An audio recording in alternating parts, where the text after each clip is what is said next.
Hello and welcome to Morgan's Miles, and in this video I'm quite excited because I'm introducing to you a new member of the fleet, and this is a car that I've owned a couple of before and I've had a bit of a fascination with for a very long time.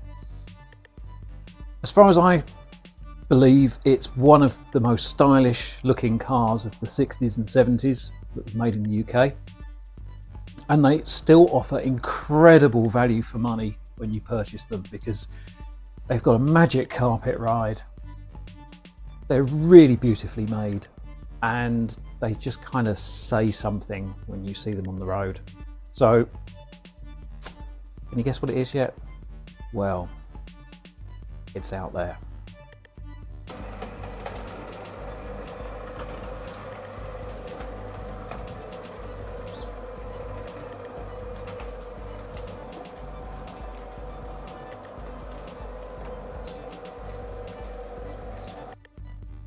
Oh yes, this is my 1971 Rover P6. As I say, I've owned two of these before. One was a 72, I think it was. That was a blue one. I also owned the ex-Danny Hopkins 67 P6. That was a 2000. Sadly, I sold that because it wasn't getting used, and yeah, wish I hadn't now because it was a really lovely car. Anyway, we were out looking for a new car for my wife to run around as an everyday car, and local car dealership actually had this advertised for sale, and they'd actually taken it as a part exchange about 2-3 years ago from a chap over in Stamford, and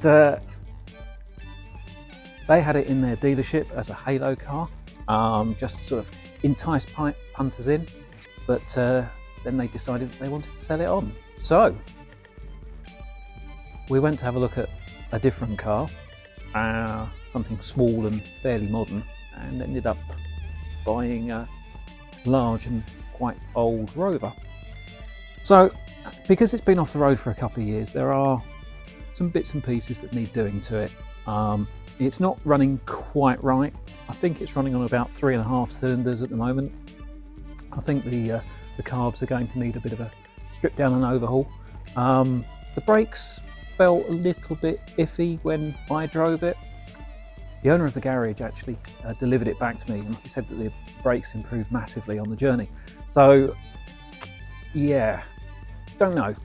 I haven't driven it yet since it's been back until this is actually going to sit here for another sort of 2 or 3 weeks, because the insurance policy on all of the classic cars renews towards the end of March, and if I add this to the policy, it's going to actually be quite expensive at this stage, or in terms of value for money.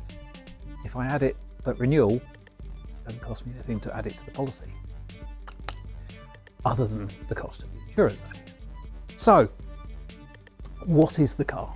It is a 1971 Rover P6 2000. Well, it was. It's now fitted with a 2.2, one from the later cars, which should give it quite a little bit more of a poke out on the road. It is also a TC, the twin carb model, so it's whilst a little bit more of a pain in the bum to get it set up and running right.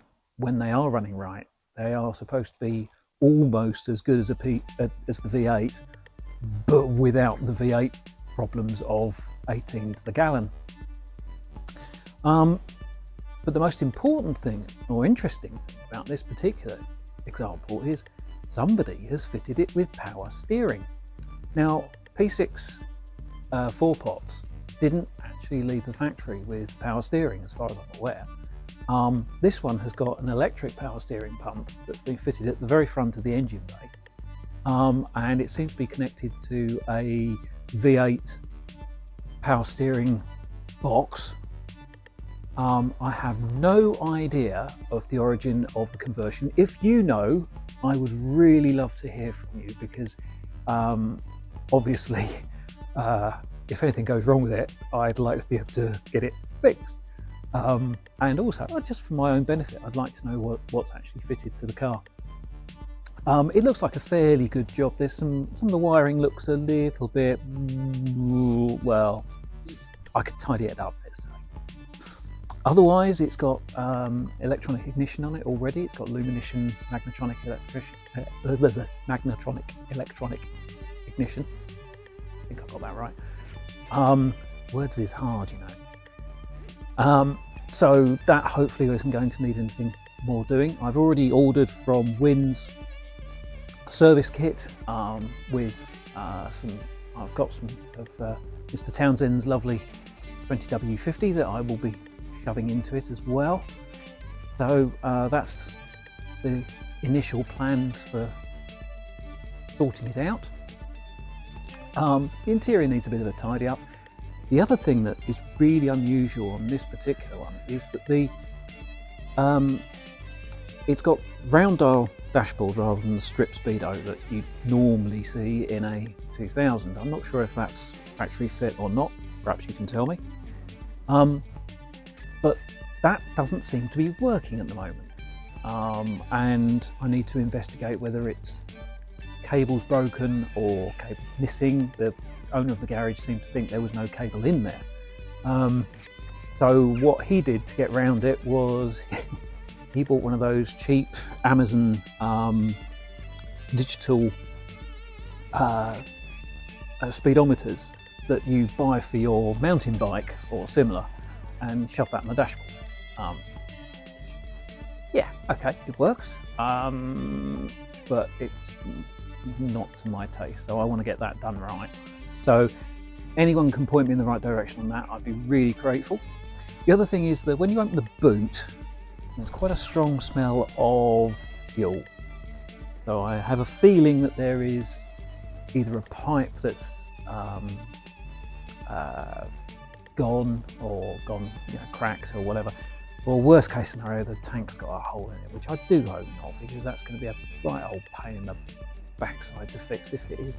The other thing I am obviously going to do, as it's been off the road for a couple of years, is all of the flexible fuel pipes that are underneath this bonnet are just going to go straight in the bin, because they're bound to be going hard and cracked, and I do not want to be in the realms of fires and leaks and all sorts of things. It's just not worth it, not for the sake of some pipe work. I will be investigating the brakes, because I want it to stop. They're quite a hefty old thing, and you don't really want to be stomping down the road and find that you get to a junction and you have to throw an anchor out the window. Otherwise, I'm just really looking forward to driving it. Now, we've got a holiday coming up in April, and I would really like to take this on holiday down to Devon, because why not? I mean, apart from the fuel cost, obviously, it would just be such a lovely thing to do. It might not happen, but that's kind of aim for the stars, you might hit the moon. Let's see. Anyway, this is my new car. I hope you've enjoyed seeing all of the detail shots of it, and if you like what you see, please like and subscribe, and in a future video we'll be doing some work on this car to get it sorted out and get it back on the road. Thanks for watching, and see you in the next one. Be seeing you.